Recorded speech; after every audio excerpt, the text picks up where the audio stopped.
Philippians chapter 3 verse 20 says, "For our citizenship is in the heaven, from which also we eagerly wait for the Lord and Savior Jesus Christ."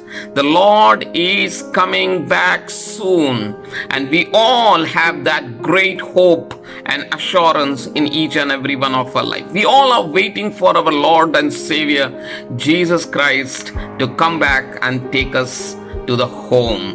But the people who have the attitude of pilgrim, the attitude that they are temporary in this world, their citizenship is in the heaven, they are the most fortunate people at the coming of the Lord and Savior Jesus Christ. If your heart is fixed to anything of this world, there is going to be a big danger.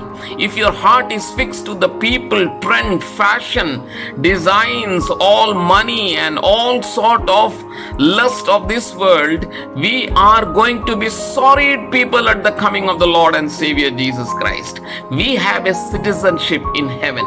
We don't have citizenship in this world, in this earth. All this world on the earth is going to be put up on the fire.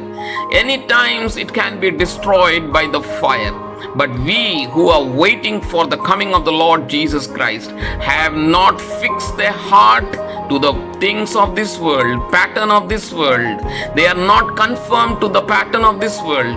Their eyes are always fixed onto the city which the Lord is preparing for them. Are you fix your heart to the world?